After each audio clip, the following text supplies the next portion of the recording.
Boa noite, professor Olá, boa Tiago, noite. tudo bem? Me escuta? Escuto, professora. Escuto bem, sim. Então tá bom. Bom, eu vou primeiro agradecer a todos, boa noite por mais esse painel aqui do 19º Congresso Brasileiro Internacional, homenageando a professora Nádia de Araújo.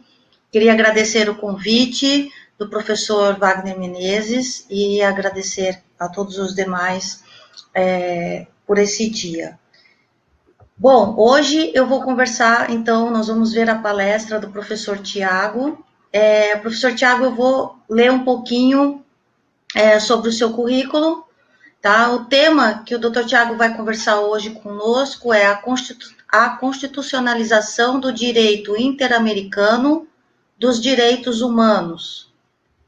Então, hoje nós vamos ouvir a palestra do Dr. Tiago Oliveira Moreira, professor adjunto da UFRN, doutor e mestre em Direito pela UPV, /EHU, mestre em Direito pela UFRN, chefe do Departamento de Direito Privado da UFRN, vice-coordenador do PPGD da UFRN, doutorando em Direito Público pela Universidade de Coimbra. É isso, doutor? Isso. Então tá certo. Doutor, como podemos combinar o tempo? Nós temos aí 1 hora, mais ou menos, para a sua apresentação, mas seria importante que nós deixássemos um tempinho para as perguntas, né? Ok. Podemos combinar quanto, mais ou menos? Quanto o senhor Cerca precisa? de 30, 40 minutos para minha explanação e depois abrimos para as perguntas, sem problema. Ótimo. Então, eu vou fazer o seguinte, eu aviso o doutor quando estiver chegando perto desse horário, quando for umas 19h40, tudo bem? Tudo bem. Então, tá bom. Doutor, por favor, fique à vontade. Muito obrigado pela sua presença e disponibilidade. Fique à Eu que vontade. agradeço. Só me diz se a minha tela está sendo compartilhada aí para vocês. Por enquanto, está uma tela em branco, doutor. E Sim, agora? perfeito. Sim, está sendo compartilhado. Tá ótimo, então. Ótimo. Então, seja bem-vindo. Muito obrigada. Obrigado.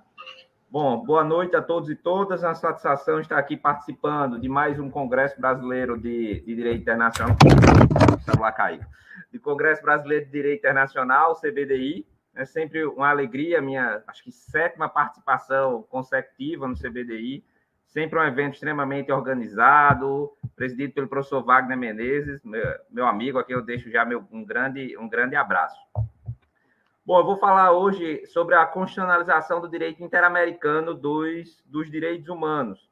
É um tema que eu comecei a estudar tem um certo tempo, eu venho tentando construir um pensamento sobre essa temática. É bem verdade que algumas questões ainda não estão fechadas, eu ainda estou debatendo comigo mesmo os posicionamentos que eu irei firmar sobre a matéria, mas eu queria trazer aqui para a comunidade acadêmica, para o pessoal que está participando do Congresso, as minhas ideias básicas sobre essa temática.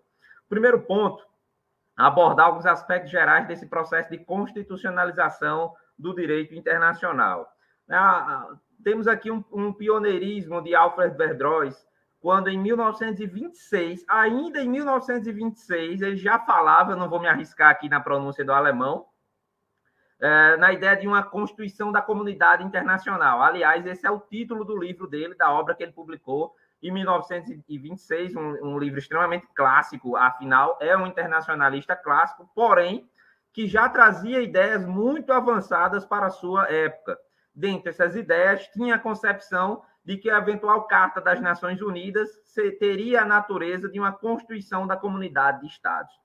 Claro que essa ideia ela vem sendo desenvolvida ao longo do tempo e outros autores a acolheram. Hoje em dia, nós já encontramos, por exemplo, o pensamento do professor Luigi Ferraioli, na Itália, defendendo essa ideia da Carta das Nações Unidas, junto com a Declaração Universal dos Direitos Humanos, como uma Constituição global, né? Reconhecendo essa natureza jurídica para esses importantes instrumentos internacionais. Entretanto, a questão está longe de ser pacífica, como eu irei mostrar um pouquinho aqui para vocês. Então, a tese da constitucionalização do direito internacional, como eu disse, ela se desenvolveu desde o pioneirismo de Verdroes, mas ela ainda não está assentada, ela não está pronta e acabada, pelo contrário. Na década de 90, ela tomou um novo impulso, principalmente com o largo desenvolvimento do processo que é dito de constitucionalização do direito europeu, né, através da experiência supranacional e integracionista da União Europeia. Mas, no âmbito do direito internacional, fugindo um pouquinho do direito supranacional, tento ter um pouco de rigor e fazer essa distinção. Eu posso dizer que esse processo de constitucionalização do direito internacional, diferente do âmbito da União Europeia, ele ainda está em desenvolvimento.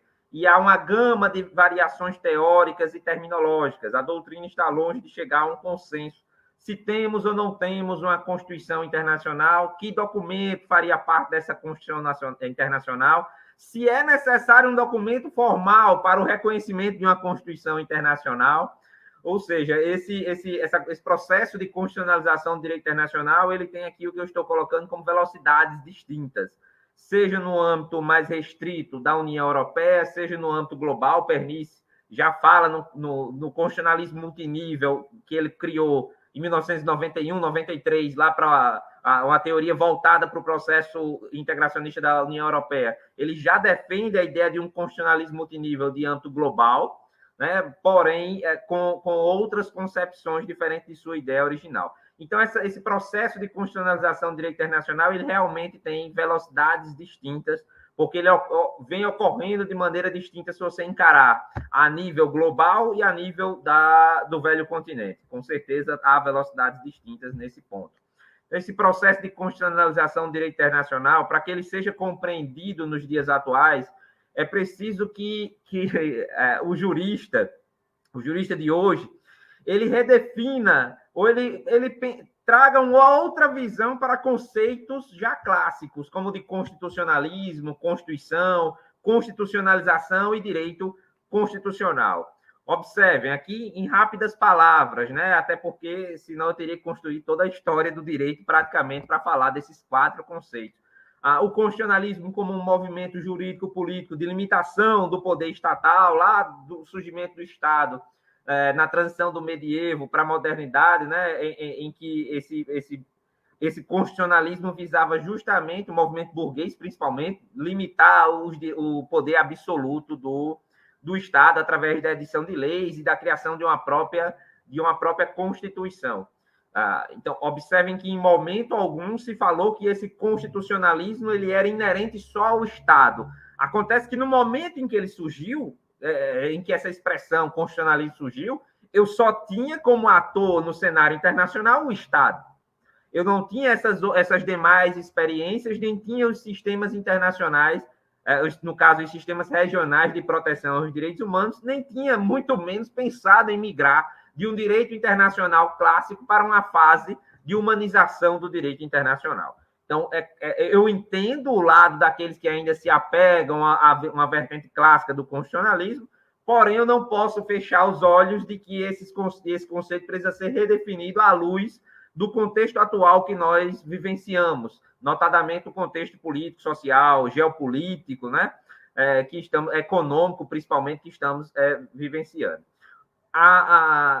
Aristóteles já falava na ideia de uma Constituição, não na Constituição dos modernos, na Constituição que nós temos atualmente. Mas aí eu vou colocar em crise mais uma vez. Quem foi que disse que o termo Constituição foi cunhado exclusivamente para o âmbito estatal? Mas alguém pode vir falar, professor Tiago, mas Montesquieu disse que só há Estado se houver uma Constituição escrita, com separação de funções, também conhecida como de poderes, etc. Pessoal, só há Estado, e não só há Constituição. Cuidado, só há Estado se houver Constituição, não significa que só há Constituição se houver Estado. É um silogismo que não deve ser feito, de maneira alguma. Esse conceito de Constituição, com a lupa que nós temos hoje, principalmente com a superação da concepção absoluta da soberania e dos zumbis que ainda caminham, como o monismo e dualismo, que não se sustentam mais com suas derivações, já é possível redefinir o conceito de Constituição e enxergar outros documentos, ou que a Constituição ela pode existir fora do ambiente estatal. Daí a necessidade de se compreender também essa expressão constitucionalização. A constitucionalização é justamente o processo de reconhecimento de determinada norma ou de determinado documento com força, com relevância constitucional. Então, muitos falam justamente nesse processo de constitucionalização do direito internacional, do reconhecimento da natureza constitucional de determinadas normas internacionais, notadamente, eu vou usar a expressão notadamente, as normas protetivas de direitos humanos, mas não só. Né? Vou mostrar aqui que não só. E aí, por consequência, eu tenho essa ideia de um constitucionalismo que formou uma Constituição ou num processo de constitucionalização que reconheceu determinadas normas como constitucionais. Eu tenho o direito constitucional, que não se confunde com esses conceitos anteriores.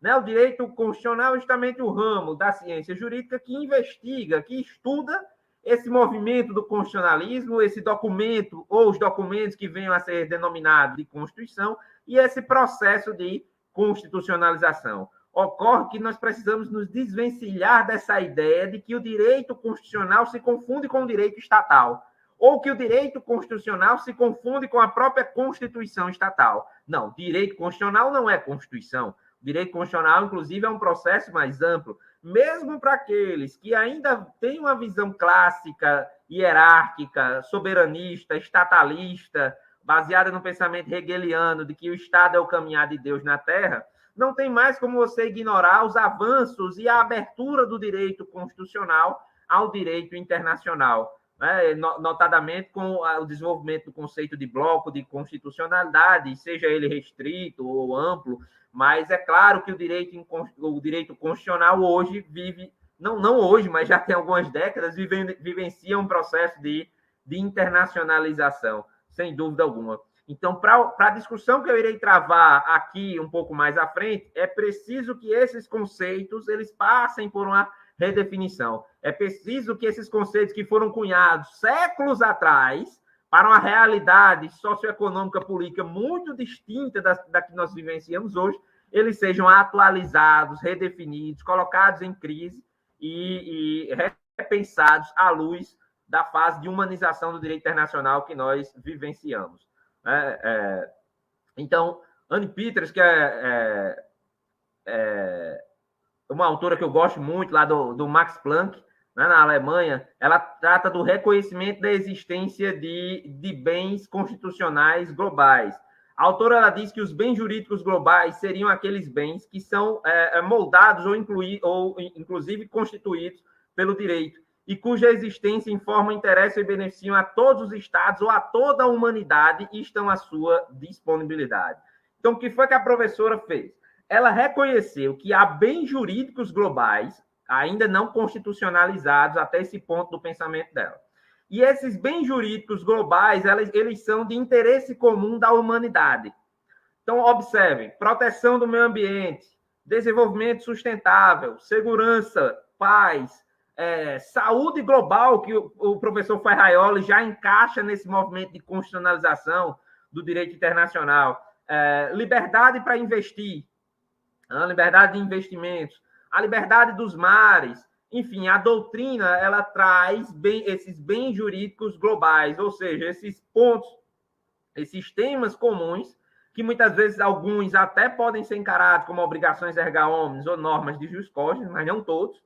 Mas, de fato, esses bens jurídicos globais, na visão da autora, se confundem com esses temas que são de interesse de toda a sociedade ou até mesmo da comunidade global. Desenvolvendo um pouco mais o seu pensamento, ela trouxe a ideia de que alguns desses bens jurídicos globais são reconhecidos como bens constitucionais globais, né? Teriam aí um status normativo, uma relevância, alcançariam essa natureza de bens constitucionais do espaço global. Lembrando que ela não inflaciona esse conceito, ela diz que não são sinônimos bens jurídicos globais com bens constitucionais globais.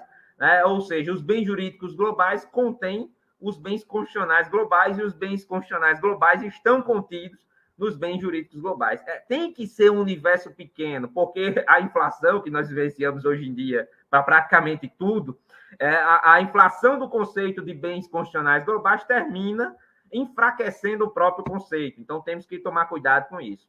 Um outro ponto que merece toda a atenção, ainda mais para quem tem uma visão do sul global, como eu, uma visão decolonial, de ter que tomar cuidado para não importar essas teorias europeias e achar que elas vão ser aplicadas aqui na América Latina e no sistema interamericano de maneira idêntica, não vão. Tem que tomar cuidado com o risco de ocidentalização, né, do norte impor ao sul, aos países pobres, aos países da periferia do capital, quais são os bens jurídicos constitucionais. Não. A discussão não é bem essa, e, inclusive, a própria democracia viria a ser, e aí uma relação nítida entre democracia e direitos humanos, um bem constitucional global. Tanto que poderia se chegar ao ponto de estabelecermos a democracia como a única forma de governo, o regime democrático como a única forma de governo possível. Estamos vivenciando aí a situação do Afeganistão, o quanto é caótico não ter uma democracia consolidada. E aí, dentro desse processo, se eu tenho bens jurídicos globais, ou seja, questões que despertam o interesse de uma sociedade ou até comunidade global, alguns são reconhecidos como natureza constitucional, então eu passo a ter um movimento denominado constitucionalismo global. Aquele constitucionalismo estatal lá da modernidade assume novas feições e novos desafios diante dessa comunidade, desse cenário global. Então, um autor brasileiro que tem uma obra bastante interessante, uma tese de doutorado sobre o tema, Maury Roberto Viviani, ele diz que o constitucionalismo global consiste numa agenda, tanto acadêmica, e eu estou aqui fazendo minha parte, como jurídico-política, em que se identifica e defende a aplicação de princípios tipicamente de matriz constitucional na esfera jurídica internacional, objetivando ampliar ou melhorar a efetividade e a justiça da ordem jurídica internacional. Então, aquele movimento de limitação do poder, que outrora era nato apenas ao âmbito doméstico, agora é possível de identificá-lo no âmbito internacional. É o que a professora alemã que eu mencionei trata, ela tem até um trabalho muito interessante chamado Constitucionalismo Compensatório. Ela diz o seguinte: esse poder que outrora era só do Estado, agora ele não se concentra mais no ente estatal. Pelo contrário, o Estado periférico já se discute até se ele ainda tem soberania diante do poder do capital. Só que esse poderio do capital, que muitas vezes se manifesta no direito transnacional, ele não visa primordialmente a proteção dos direitos humanos. Então, são normas que regulam o mercado, os investimentos, a livre circulação de bens, produtos e serviços, nem sempre de pessoas, infelizmente. Mas esse movimento do constitucionalismo global seria justamente para limitar esse poder que agora já não está mais na mão do Estado, exclusivamente, ou que está na mão de outros atores, de outros personagens da cena internacional. Realmente o Estado vem perdendo um certo espaço. Se hoje o Estado brasileiro quiser dizer o preço da gasolina é R$3, ele não consegue, porque o preço é fixado com base nessa ordem econômica internacional. Então, e aí, como limitar essa ordem econômica internacional? Precisa-se agora de um movimento denominado constitucionalismo global que se preste a esse papel. Isso não significa que há uma Constituição global escrita. Vou chegar nessa parte. Eu coloquei aqui a indagação. Há uma Constituição global? Bom, de cara, pessoal, nunca tivemos a experiência de um poder constituinte global. Eu lembro, acho que no episódio 1 de Star Wars, quando Anakin Skywalker chegou lá em Coruscant e viu que todo o planeta era uma única cidade, com um único governo, etc. É um governo a nível planetário. E eu, assistindo isso aí, eu disse, olha, será que aí não tem uma ideia de Constituição global, de Estado global? Mas é fato que a constitucionalização do direito internacional e esse constitucionalismo global não necessariamente irão resultar, poderão, daqui a 10, 30, 50, 200 anos, numa Constituição global. Mas hoje não vivenciamos a experiência de uma Constituição global em sentido formal, não tivemos esse poder constituinte, essa Assembleia Constituinte global. Apesar de Ferraioli dizer que a experiência lá da Carta da ONU, em São Francisco, né, e a Declaração Universal dos Direitos Humanos formariam essa Constituição global. Observe que aqui é diferente. De cara, não há uma Constituição global porque não tivemos um poder constituinte global para tanto. Então, não há um documento solene, formal, com o nome Constituição Global. Ponto. Até aí, tudo bem. Há a constitucionalização de tratados e outros instrumentos internacionais que poderão ser reconhecidos como uma Constituição Global. Esse é o posicionamento do professor Ferraioli, que diz que esses dois documentos figuram como uma Constituição global. Ele nada mais fez do que constitucionalizar esses documentos.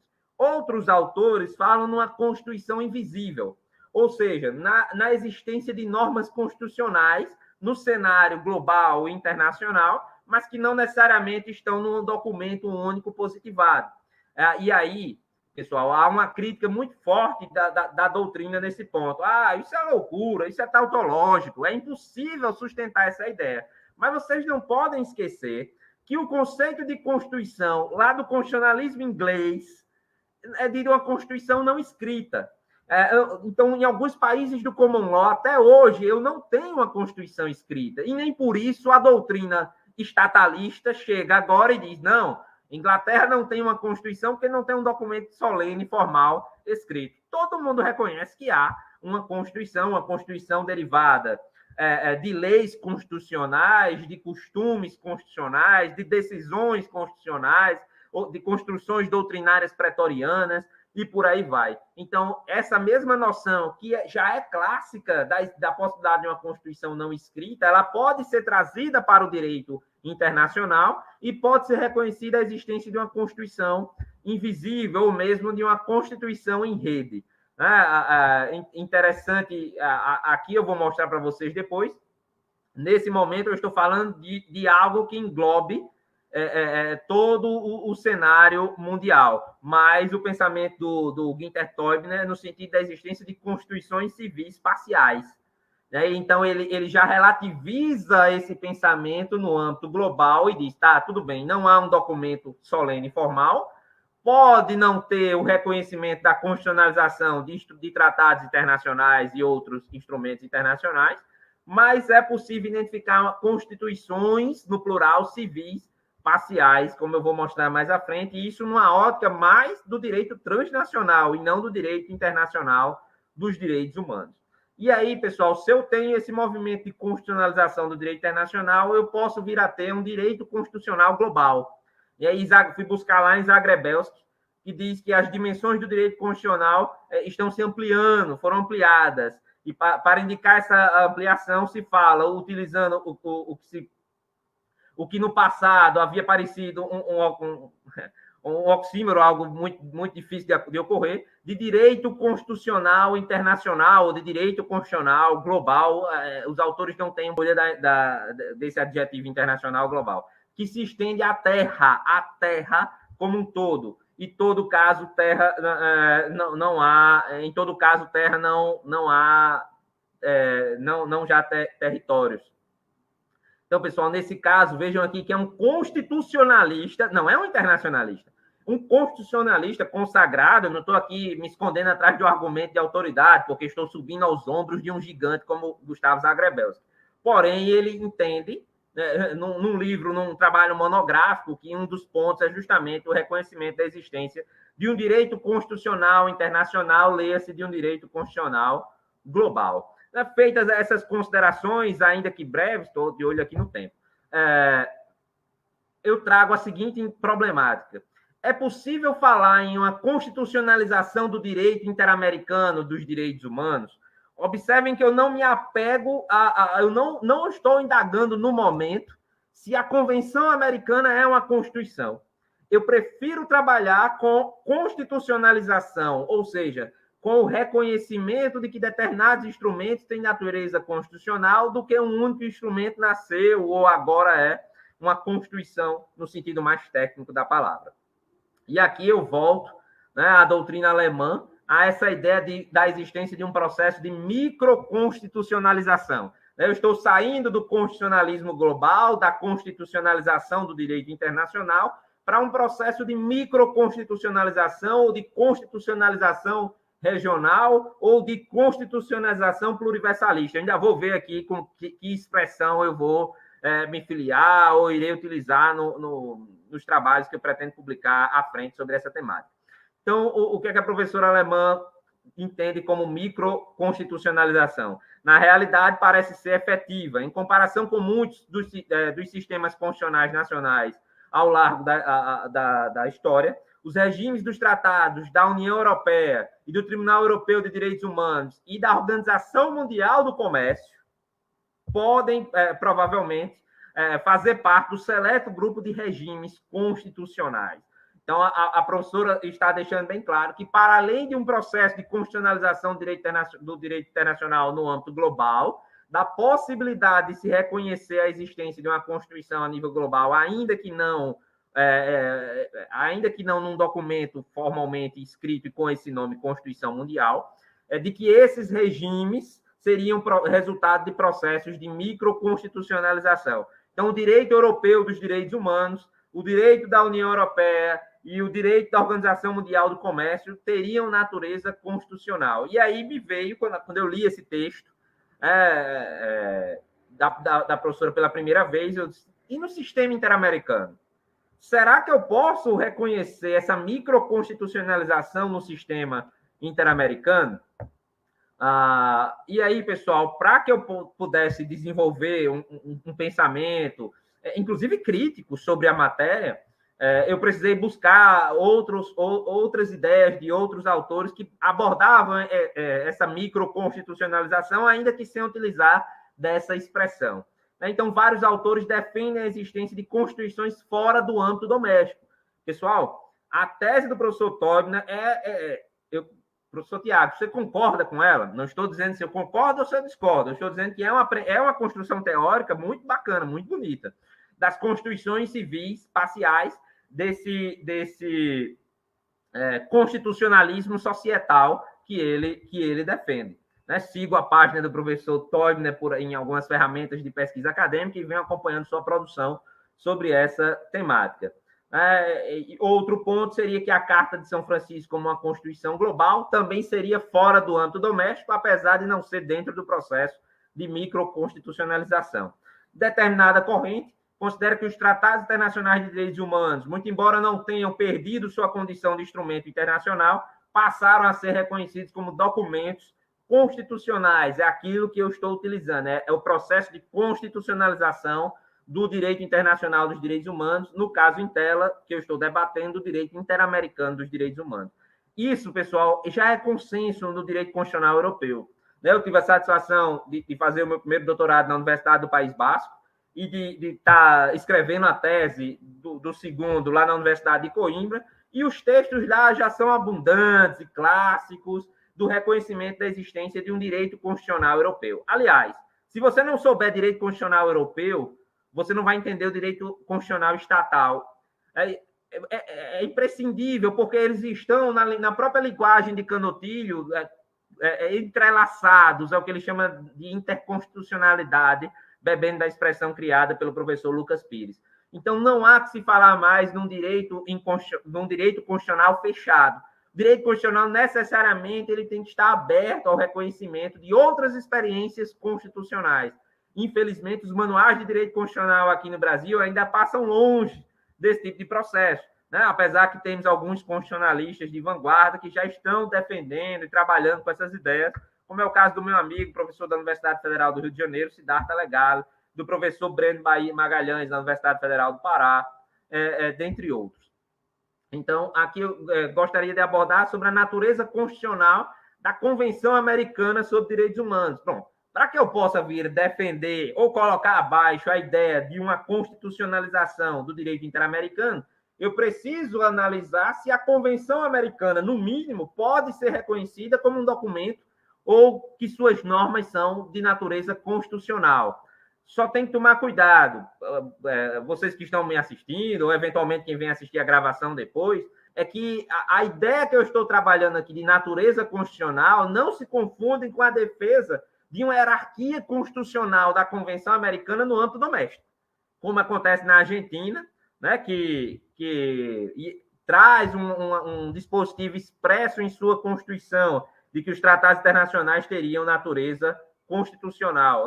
Na Constituição da Venezuela, muito embora o tribunal de lá não tenha aplicado, mas também tem um dispositivo que reconhece essa hierarquia constitucional. Não é o que eu estou trabalhando aqui. Quando eu falo em natureza constitucional da Convenção, não é por força do eventual reconhecimento expresso, implícito de uma Constituição estatal ou de um tribunal internacional, que um tribunal internacional tenha feito. Não. É desse processo de constitucionalização, de reconhecimento da natureza constitucional da Convenção Americana, independentemente do direito doméstico, do direito estatal. Então, no contexto de teorias heterárquicas, que não trabalham com a relação de hierarquia entre o direito internacional e o direito estatal, entre o direito internacional dos direitos humanos e o direito estatal, e é o pensamento que eu venho desenvolvendo, publicando trabalhos, etc., e tentando conversar e obter críticas ao meu pensamento. Então, no âmbito do contexto de teorias heterárquicas, como pluralismo constitucional, do Walker, do McCormick, do professor Breno Bahia, que desenvolveu aqui no Brasil, etc., e do constitucionalismo multinível, de Pernice, enfim, da professora Paola Costa Alvarado, que foi quem melhor desenvolveu na América Latina essa noção de constitucionalismo multinível. É crível que o Pacto de São José da Costa Rica e outros instrumentos, porque os autores aí ficam se detêm só na Convenção Americana, eu prefiro ir além e dizer não só a Convenção, mas também outros instrumentos interamericanos de proteção aos direitos humanos possam ser considerados como de natureza constitucional. E aí eu ter o reconhecimento de uma Constituição interamericana. Só tem um detalhe. Os argumentos para o reconhecimento dessa natureza constitucional da Convenção Americana, eles vão variar. Então, se você, por exemplo, lê os trabalhos do professor Siddhartha Legale, ele parte ainda de um viés hierárquico para fundamentar a natureza constitucional da Convenção Americana. O meu pensamento, a tese que eu estou desenvolvendo, já é diferente. Eu parto de concepções heterárquicas pautadas nessas teorias mais atuais do pluralismo constitucional e do constitucionalismo multinível, que são da década de 90, e não teorias da década de 10, 20, como o monismo e dualismo, para justificar a existência da natureza constitucional dos tratados internacionais. Certo? Para além do reconhecimento, o tempo está chegando lá, para além do reconhecimento da natureza constitucional da Convenção Americana, eu também tenho que trazer o pensamento daqueles que defendem que a Corte Interamericana seria um tribunal constitucional. Ora, se a Corte Interamericana principalmente aplica os tratados internacionais ou os tratados interamericanos de direitos humanos, boa parte, não todos de maneira direta, nem todos os tratados têm essa permissão de eventual violação ser levada à jurisdição da Corte Interamericana. Mas ela utiliza os demais, nem que seja para integrar como ferramenta hermenêutica. Então, fato é que a Corte Interamericana ela aplica a Convenção Americana, é sua função precípua. E aí, nesse sentido, seria a Corte Interamericana um tribunal de natureza constitucional, um tribunal constitucional? A professora Paola Acosta Alvarado, minha supervisora lá no pós-doutoramento da Universidade Externado de Colômbia, que está em andamento, ela traz 3 argumentos para fundamentar a natureza de tribunal constitucional da Corte Interamericana. Isso para alguns ministros do Supremo, eles devem dizer que o professor Tiago é louco por defender algo desse tipo. Eu ainda nem defendi, eu estou trazendo o posicionamento da autora, mas qualquer estatalista radical xiita vai dizer que isso aqui é uma aberração. Mas você tem que buscar, como eu disse, redefinir aqueles conceitos clássicos, foi a primeira coisa que eu mencionei no início da minha fala. Então, ela traz que o exame de conformidade normativa, a sindicância de compatibilidade vertical, ou seja, o exercício do controle de convencionalidade. Então, eu preferi reduzir a exame de conformidade normativa. Por quê? O STF faz exame de conformidade normativa? Sim. As sentenças da Corte produzem efeito de coisa julgada interpretada. Bom, as decisões do STF também fazem esse efeito de coisa julgada interpretada, e algumas delas, inclusive, com efeitos erga omnes, no caso aqui, pelo menos para o Estado que foi condenado pela Corte Interamericana, teria esse efeito. E a ampliação do papel da vítima no processo interamericano. Muito embora ainda não tenha acesso direto, como é no sistema europeu, houve uma ampliação do papel da vítima através da possibilidade do seu escrito de petição, de participar de todas as etapas do processo interamericano, inclusive divergindo da Comissão Interamericana em relação não aos fatos, à delimitação dos fatos, mas às teses, bem como a possibilidade de pleitear medidas provisórias, né? Aí, nesse caso, tem acesso direto para pleitear medidas provisórias. Já aqui, eu nem sei se eu me arrisco a pronunciar em francês, eu até ensaiei hoje à tarde a pronúncia, viu, pessoal? Vou deixar para lá, todo mundo está lendo aqui o nome da professora lá de Sorbonne, que gosta muito de estudar o sistema interamericano, sou fã dessa professora, e ela traz outros argumentos para a defesa da Corte Interamericana como um tribunal constitucional. Diz que a Corte interpreta e aplica direitos fundamentais protegidos pela Convenção Americana, que ela tem a função de salvaguarda dos direitos humanos, isso é nítido, isso é claro, assim como tem o STF, e a similaridade dos catálogos, ou seja, o bloco de constitucionalidade doméstico é muito semelhante ao bloco de constitucionalidade, de convencionalidade interamericano, por exemplo, essa transnormatividade que fala o professor Wagner Menezes, em que o direito internacional influenciou o direito estatal, é visível que a Constituição, o Constituinte originário de 88, ele foi inspirado pelos documentos internacionais, Convenção Americana de Direitos Humanos, Declaração Universal dos Direitos Humanos, Declaração Americana de Direitos e Deveres do Homem, muito embora eu não goste de falar dos direitos do homem. E um último argumento que a professora traz, que nem sempre é lembrado pela doutrina, é de que a Corte Interamericana também aplica o princípio da proporcionalidade. E aí essa é uma característica muito ímpar, muito particular, não só, mas daqueles que estão no desempenho de funções constitucionais, de funções de jurisdição constitucional, que é aplicar o princípio da proporcionalidade para solucionar eventuais colisões, conflitos entre direitos fundamentais, no caso da Corte Interamericana, entre direitos humanos. O meu amigo professor Siddhartha Legale, embora eu tenha larga admiração, eu peço vênia para discordar dele em alguns pontos, vou até mandar para ele esse texto depois. Ele traz argumentos também um pouquinho distintos das duas professoras. Vocês vão ver sempre na minha produção eu tentando lembrar das professoras, das juristas, das internacionalistas. Já chega de tanto machismo na academia, de tanto professor, de tanto manual de direito internacional escrito por homens. Eu prefiro sempre destacar os posicionamentos das juristas, das mulheres, que tanto têm a contribuir com o direito internacional. Então, aqui o professor Siddhartha Legale, ele traz o fortalecimento histórico da Corte Interamericana, do que ele falou de uma Corte Pedro Niken, para uma Corte Cansado Trindade. Agora ele está debatendo, pensando aí no novo adjetivo para a Corte que aí está, quem sabe a Ode Benito, né?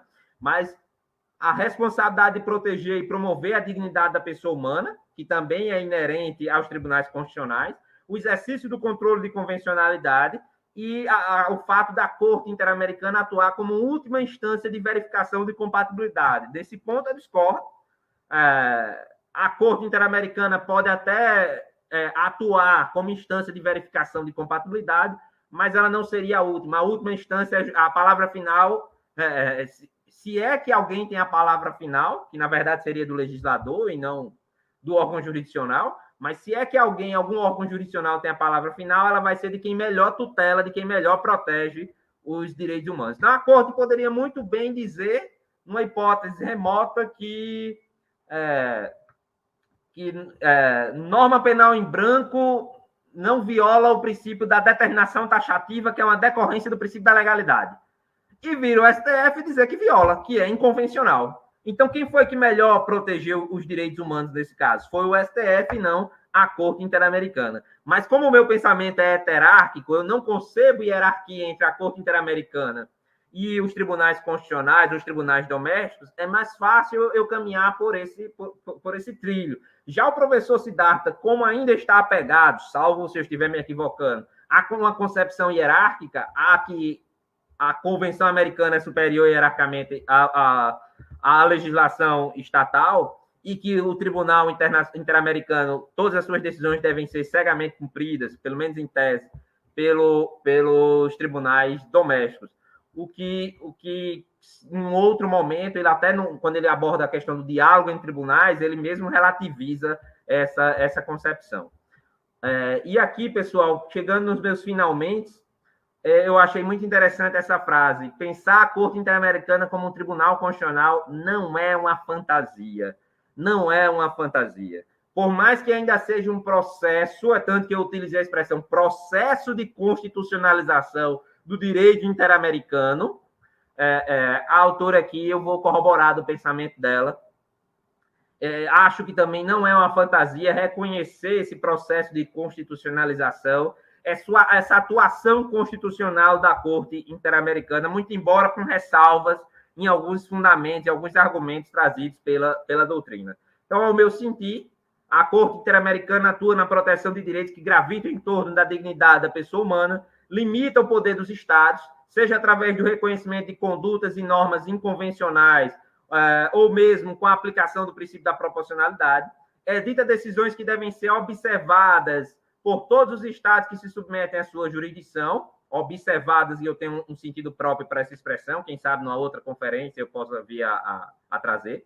E, por fim, contribui de modo significativo para repelir e evitar graves violações aos direitos humanos. Portanto, desempenha o mesmo papel de um tribunal constitucional, em que pese não tenha sido formalmente criada com dita natureza. Então, eu vou corroborar com alguns argumentos que foram trazidos pela doutrina para dizer que, efetivamente, há um processo, sim, de constitucionalização do direito internacional, do direito interamericano, precisamente, dos direitos humanos. Aqui, algumas referências e meu contato, eu tenho uma página no academia.edu, onde vocês podem encontrar alguns artigos científicos em que eu venho trabalhando esse e outros temas inerentes ao direito interamericano dos direitos humanos. Então, pessoal, eu fico à inteira disposição. Vou parar aqui o compartilhamento. Muito obrigado pela atenção de todos e todas. Doutor Tiago, excelente explanação, muito interessante. Eu gostaria de fazer algumas considerações, mas nós temos algumas perguntas, então, para dar tempo de responder ao público, eu acho que eu vou partir diretamente para essas perguntas, que assim a gente satisfaz o nosso público, eu acho que é melhor, né? Bom, eu tenho uma pergunta aqui da Cibele Fernandes, deixa eu colocar os óculos, né? Não sei se o senhor consegue acompanhar aqui, ela coloca, professor, a educação é vista pelo direito internacional como um meio fundamental para a efetivação da paz e harmonia entre os povos. Desse modo, a educação também seria um bem constitucional global? Cibele, você está lendo muito os textos da professora Maria Creuza, sem dúvida alguma, porque é ela que trabalha aí com a educação para a paz no âmbito do direito internacional. Mas muito obrigado pela ótima pergunta. Eu reconheço que o acesso à educação, previsto na convenção mais ratificada de todos os tempos, a Convenção de Direitos da Criança, né? Sim um bem jurídico global, um bem jurídico constitucional global. Os estados têm toda a liberdade do mundo para disciplinar faixa etária, como vai ser seu sistema educacional, etc. Mas, por exemplo, a Constituição de determinado estado poderia chegar e dizer: é proibido, é vedado o acesso de imigrantes à educação. Não, isso seria inconvencional, isso iria violar claramente esse bem jurídico que se preza, que se está aí a proteger. Só tem que tomar cuidado sempre, Cibele, em não inflacionar esses bens jurídicos, a dizer que todo direito humano vai ser um bem jurídico constitucional global. Não, a gente tem que analisar com muita calma, mas com certeza a vedação do apartheid, proteção à tortura, as normas de jus cogens, as obrigações erga omnes, e eu poderia, claro, colocar o direito à educação previsto na Carta de Bogotá, que criou a OEA, então trazendo aqui para o âmbito interamericano, previsto na Declaração Americana, sim, daria para fazer essa defesa. E espero que você desenvolva melhor esse pensamento que eu estou trazendo aqui e, com certeza, escreva muito bem sobre a temática. Bom, muito obrigada, professor. Vamos à pergunta do André Pedrosa. Boa noite, professor Tiago. Com relação ao conceito de bens constitucionais globais, Peters parte de uma premissa voluntarista ou justnaturalista? Ou esses conceitos não são suficientes para defini-los? Não são suficientes para defini-los. Boa noite, André. Muito obrigado pela presença, pela indagação. Na verdade, no direito internacional, a gente não se apega mais a essas concepções, juiz racionalista, juiz positivista, ou mesmo que terminam influenciando aí nessa doutrina objetivista e voluntarista. A discussão não é mais essa, André. Em alguns casos, não tem mais essa opção de agora vou criar uma nova Constituição no Chile. O Chile vai aprovar uma nova Constituição. Digamos que o Chile, a doutrina lá diga que o poder constituinte originário ele é ilimitado, incondicionado, ele pode tudo, como, aliás, muito manual de direito constitucional diz. Então, o Chile, na nova Constituição, diz que o voto passa a ser censitário, só vota quem tem dinheiro. Ou ele diz que volta a possibilidade de escravidão, servidão. Ou que mulher não pode votar, ou não tem acesso à educação, ou não pode dirigir, ou não pode viajar sem o marido. Nesse caso aí, o Chile ele se vincula aos tratados internacionais e essa ordem pública global internacional. Sem dúvida alguma, ele não vai poder legislar em sentido contrário, ainda que através de uma Constituição. Eu prefiro não fundamentar nessas teorias, eu prefiro caminhar realmente pelo movimento do constitucionalismo e não pelo jusracionalismo, ou voltar à discussão que já é antiga do voluntarismo, objetivismo, da vinculação dos Estados ao direito internacional. Isso, André, fica muito próximo de monismo e dualismo, e eu corro desses dois zumbis. Como eu disse, para mim, eu concordo com o pensamento da professora Paola, que diz que são mortos que ainda caminham, são os verdadeiros zumbis, né? Agora nós temos também a pergunta aqui do Cássio Coutinho. Eu vou tentar, porque ele fez umas correções depois, eu vou tentar ver se a gente organiza aqui a pergunta dele. Boa noite, professor. Considerando que o capital transacional se beneficia das diferenças na proteção de direitos constitucionais entre os Estados e a constitucionalização do direito internacional, tende a perder força no longo prazo? Cássio, muito obrigado pela pergunta. Na verdade, é evidente que o capital transnacional, as empresas transmultinacionais se beneficiam da fragilidade, tanto que o Sabino Cassese fala numa crise do Estado. Quem ficar com esse mito da soberania absoluta, ele morreu faz tempo por N motivos, inclusive pelo fundamento econômico. Que o Estado, muitas vezes, o periférico, principalmente, ele fica refém desse mercado, desse capital, desse processo neoliberal que nós vivenciamos hoje. É por isso que o professor Cavalheiro Arrieta, lá no País Basco, ele fala que é necessária uma outra mundialização, que a globalização neoliberal realmente vai na contramão. E o Estado, muitas vezes, ele está aí só para garantir a segurança do capital, a segurança dos investimentos e a manutenção de um mercado consumidor para os produtos dessas empresas, dessas gigantes, que às vezes têm um PIB maior do que o de muitos países. Mas eu não vejo, estou mais aqui na linha daquele constitucionalismo compensatório, Cássio, e do Estado constitucional cooperativo do professor Heberle, que diz o seguinte, que o Estado dele tem que se abrir ao direito internacional justamente nesse viés de cooperação, porque se os Estados não cooperarem entre si, eles sozinhos serão débeis em relação ao capital transnacional e eles não vão conseguir impor a necessária manutenção dos direitos e garantias fundamentais. Então, muitos Estados têm interesse, por exemplo, na flexibilização... Muitas empresas têm interesse na flexibilização de direitos sociais e fazem lobby no parlamento para que isso aconteça e essas leis são aprovadas. Só que a partir do momento que eu tenha a união de vários estados e a pactuação de tratados internacionais que protegem contra esse tipo de fenômeno, que é a limitação de direitos e até a extirpação de direitos sociais, aí eu vou ter esse constitucionalismo compensatório, né, como um mecanismo para tentar frear esse movimento que é para satisfazer os interesses das empresas transmultinacionais. Ok, Cássio? E aí nós temos uma última pergunta do Arildo Camargo de Lima. Ele fala: professor, quando essa constitucionalização global acontecerá? Somente quando cair o capitalismo mundial? E se cair, ao qual custo?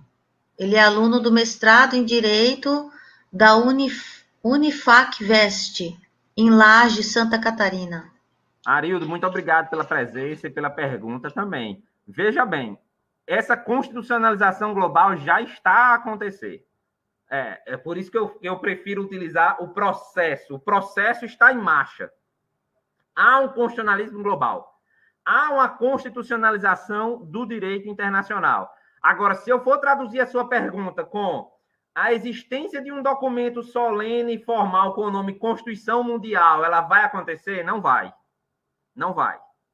A gente não consegue nem aprovar coisas aqui no nosso parlamento para proteger os direitos fundamentais, quanto mais com 200 e poucos países. Não vai acontecer. Somente quando cair o capitalismo mundial, eu particularmente sou capitalista, eu não sou comunista, etc. Apesar da minha ideologia política ser de esquerda, ela não influencia a minha concepção jurídica plenamente aqui. Então, eu não vejo como hoje, no momento, eu tenho como mudar o capitalismo que está aí, que é pautado nos ideais neoliberais, e não em dizer que o capitalismo é o grande vilão e acabar com o capitalismo é a panaceia para todos os males. Para substituir pelo quê? Né? Eu tenho que tomar cuidado com esse tipo de pensamento. Então, eu não relaciono a constitucionalização do direito global com o capitalismo. Até porque, Arildo, uma parte da doutrina reconhece que as normas da OMC, da Organização Mundial do Comércio, estão dentro desse processo de constitucionalização do direito internacional. Inclusive, eu comecei falando aqui que um bem jurídico global era a liberdade de investir. Era assegurar a possibilidade de investimento, é um bem jurídico. A livre iniciativa é um bem jurídico global, sem dúvida, no mundo globalizado que nós vivemos. Então, eu não faço essa associação. Arildo, eu sou muito pé no chão, eu prefiro as coisas que eu consigo fundamentar cientificamente, eu acredito na ciência, apesar de alguns não. Então, eu não apesar da teoria crítica do Joaquim Herrera Flores me influenciar bastante, e eu ter esse viés político naquilo que eu defendo e escrevo, é inegável, mas eu também não posso fugir do que está positivado, do direito que está posto, das experiências, dos fatos, e não posso ficar com construções ainda utópicas. Então, eu não parto em momento algum no pensamento que eu estou desenvolvendo, se o capitalismo vai ruir ou se vai ser substituído por outro modelo, que, lembre-se, pode ser sempre pior. Muita gente fala numa nova Constituição aqui no Brasil, ninguém sabe se a nova não pode ser pior. Então, tomem cuidado com esse tipo de coisa. Dizer o capitalismo vai cair, mas vai ser substituído pelo quê? Mas muito obrigado. Eu irei até refletir um pouco mais sobre essa temática, muito embora eu me concentre aqui no sistema regional de proteção aos direitos humanos e não na OMC e não no direito transnacional. Eu escolhi essa delimitação. Eu queria até aproveitar para agradecer todos que estão aqui presentes, fico muito, muito feliz. O doutor Tiago, muito obrigado pela sua participação. Foi um prazer imenso tê-lo aqui conosco, mais uma edição. Várias pessoas agradecendo aqui a sua palestra, a Maria Sheide aplaudindo, Cibele Fernandes agradecendo, André Pedrosa, Helenilde, mas a gente chegou aqui ao final. Nós agora, às 20 horas, teremos um outro painel. Eu conto com todos vocês para que continuem nos assistindo. Doutor Tiago, mais uma vez, muito obrigado mesmo pela sua participação. Eu que fico grato pela oportunidade de participar do CBDI mais uma vez. Abraço grande. Abraço, até logo. O suporte também, faz um trabalho excepcional. Pois é. Obrigada.